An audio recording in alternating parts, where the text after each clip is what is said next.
Reduction आपका carbon से भी हो सकता है। अब रिडक्शन करने के बाद जो मेटल ऑक्साइड आ जाता है, रिडक्शन में सबसे पहले तो आप कंसंट्रेशन से जब रिडक्शन करेंगे तो आपको कैल्सिनेशन या रोस्टिंग से पहले उसको मेटल सल्फाइड या मेटल कार्बोनेट को मेटल ऑक्साइड में कन्वर्ट करना होगा। फिर आप क्या करेंगे, जब वो मेटल ऑक्साइड में कन्वर्ट हो गई तब उसका रिडक्शन होता है। फिर लास्ट में रिफाइनिंग। तो कंसंट्रेशन ऑफ ओर क्या होता है? कंसंट्रेशन ऑफ ओर को अपन ड्रेसिंग या बेनिफेक्शन भी कहते हैं।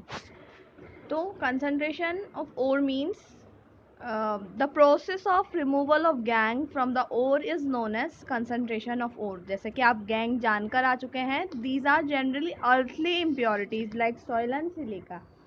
तो जब अपन के ओर पे ये मिट्टी वगैरह लगी होती है तो इसको हटाना ही कंसंट्रेशन ऑफ ओर या फिर ड्रेसिंग या फिर बेनिफेक्शन कहलाता है।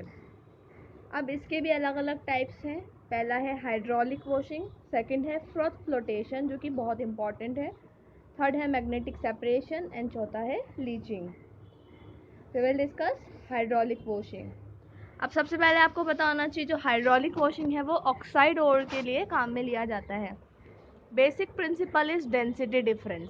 इसमें डेंसिटी का डिफरेंस होना चाहिए। Useful for ores of heavy metals. अब इसमें हैवी मेटल्स वाली ओर्स के लिए अपन इस मेथड को काम में लेते हैं, जैसे टिन, लेड और iron. Light metal ore can not be separated. जैसे कि डेंसिटी डिफरेंस है तो लाइट मेटल ओर्स इससे सेपरेट नहीं हो सकती। इसमें क्या होता है, अब जैसे कि आप जानते हैं, आप सबसे पहले जो ओर आपने ली है उसको क्रश करना होगा। आप क्रश करेंगे तो ये जो ओर है ये हाइड्रोलिक क्लासीफायर से नीचे आएगी और यहाँ से जेट ऑफ इंजन आएगा, जेट ऑफ इंजन कह रही हूँ, jet of water. Jet of water मतलब बहुत तेज़ी से पानी आएगा इस तरीके से। तो इसके साथ अब क्योंकि आपका जो मेटल है वो हैवी है तो वो यहाँ बैठ जाएगा। ये दिखा रखा है मैंने आपको, जो आपका मेटल है वो हैवी है तो वो नीचे बैठ जाएगा और पानी के साथ आपकी वाटर और जो लाइटर गैंग पार्टिकल्स होंगे वो पानी के साथ बह जाएंगे। प्रोसीजर क्या है? Jet of water is pass from one side. जैसे कि आप ये देख सकते हैं, यहाँ से क्लासीफायर आप देखिए कितनी तेज़ी से पानी आ रहा है। अब यहाँ पे क्या होगा, ये गिरता जाएगा हाइड्रोलिक क्लासीफायर से आपका और पानी के साथ जो लाइटर पार्टिकल्स होंगे वो तो बह जाएंगे और हैवी और जो है ये इन ट्राइंगल्स के बीच में रुक जाएगा। तो क्रश्ड और स्पॉट फ्रॉम हाइड्रोलिक क्लासीफायर, जैसे कि आप डायग्राम में देख सकते हैं। हैवी और मेटल गेट सेटल डाउन। ये यहाँ सेटल हुए हुए दिख रहे होंगे आपको, ये देख सकते हैं आप। इन ट्राइंगल्स के बीच में ये हैवी और जो है वो सेटल हुई हुई है और लाइटर जो पार्टिकल्स होंगे वो वॉश हो जाएंगे। इसके अलावा hydraulic washing is also known as levigation और ग्रेविटी सेपरेशन मेथड। इसको अपन लेविगेशन या फिर ग्रेविटी सेपरेशन मेथड भी कह सकते हैं। ये दूसरा डायग्राम है, आप इसको ऐसे भी देख सकते हैं। तो जैसे आप पानी बहाएंगे उसके साथ लाइटर पार्टिकल्स चले जाएंगे और जो हैवी पार्टिकल्स, हैवी और के पार्टिकल हैं वो इन ट्राइंगल्स के बीच में रह जाएंगे। Second, froth flotation. फ्रोथ का मतलब होता है झाग। तो इसमें सबसे पहला तो ये अपन सल्फाइड ओर्स के काम में लेते हैं और जो मेटल्स होंगे वो होगा copper, zinc, lead and iron. अब ये आपको यहाँ इनकी ओर्स दी हुई हैं, copper glass, zinc blende, iron pyrite and galena. Sulphide ore is wetted by oil and move upward in the form of froth. तो इसमें अपन ऑयल डालते हैं जिससे जो सल्फाइड ओर होती है वो झाग बनकर ऊपर आ जाती है। तो जैसे कि आप इस डायग्राम में देख सकते हैं, यहाँ आपको क्या करना होगा, कंप्रेस एयर डालनी होगी, मतलब एक कंप्रेसर होगा जिसके थ्रू आप हवा देंगे इसके अंदर।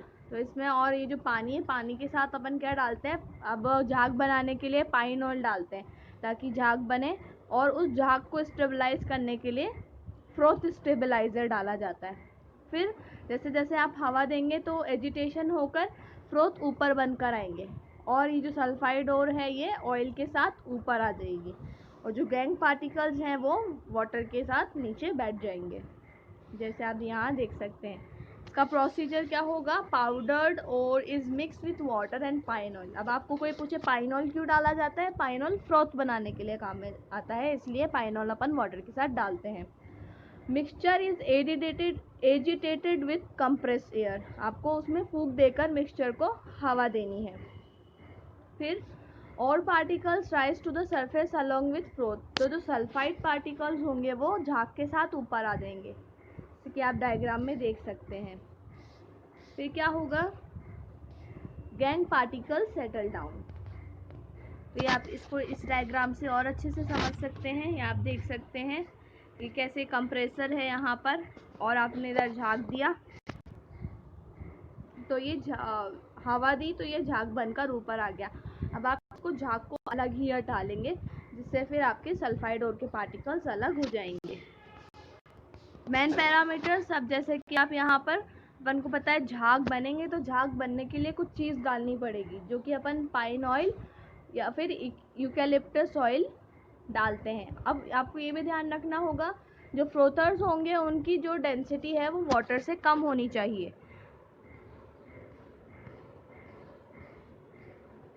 ये आप देख सकते हैं दूसरा डायग्राम है, इसमें आप ये करेंगे, जैसे ही आपका सल्फाइड और के साथ दूध झाग बनकर ऊपर आया तो इसने दूसरे टैंक में उसको ले लिया, अब फिर आप उसका आउटलेट कर लेंगे। ये दूसरी तरीके का डायग्राम है। अब आपको जिस तरीके से इजी लगे आप उस तरीके से बना सकते हैं। फिर क्या होगा, कलेक्टर्स। कलेक्टर्स जैसे कि पोटेशियम मिथाइल जेंटेट डाला जाता है to enhance the non wettability of mineral particles, ताकि जो आपके मिनरल पार्टिकल्स हैं वो वाटर में ना मिलें।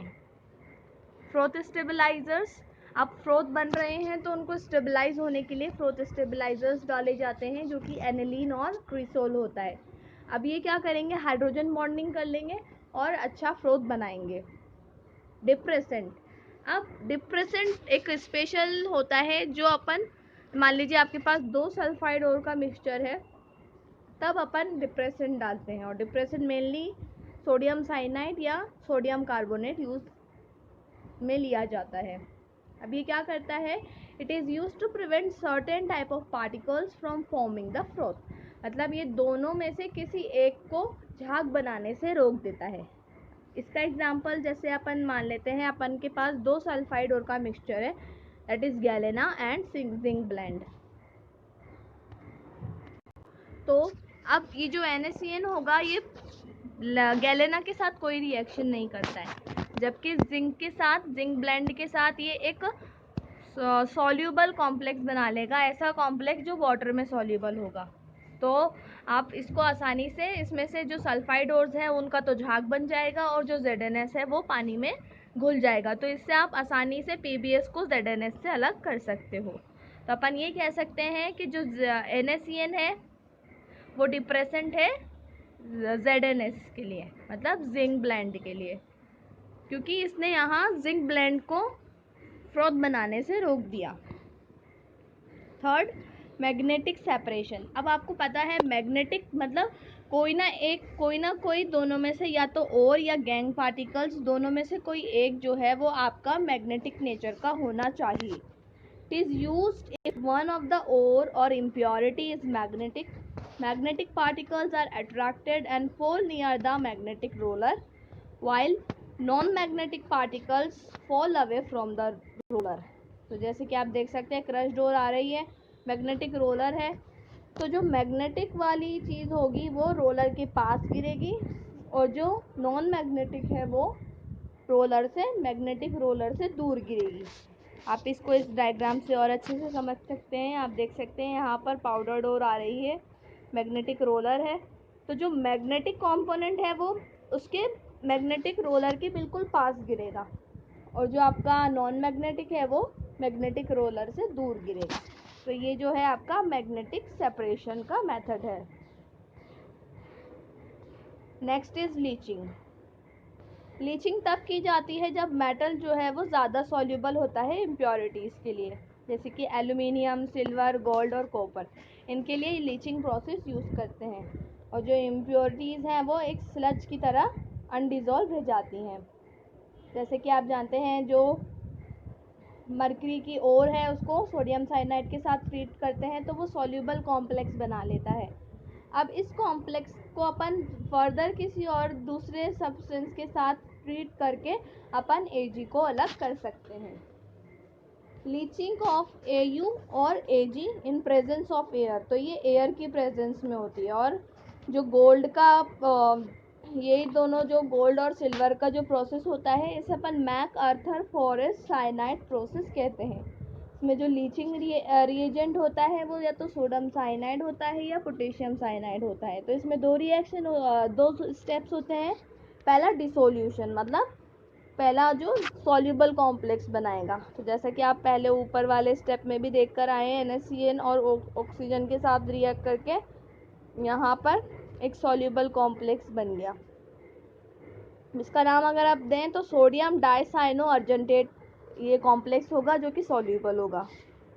अब आप क्या करेंगे, जो सॉल्युबल कॉम्प्लेक्स है अपन इसका क्या करेंगे, फिर दोबारा इसका रिडक्शन करा देंगे अपन। और रिडक्शन किससे कराएंगे, कोई इससे ज़्यादा इलेक्ट्रोपॉजिटिव मेटल से रिडक्शन करा देंगे तो फिर अपन को Ag मिल जाएगा।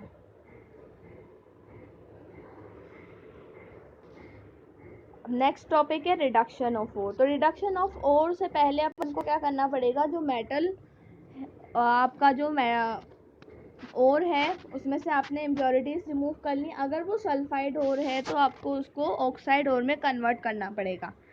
और ये जो ऑक्साइड ओर में कन्वर्ट करने का जो प्रोसेस होता है वो रोस्टिंग और कैल्सिलेशन से अपन करते हैं।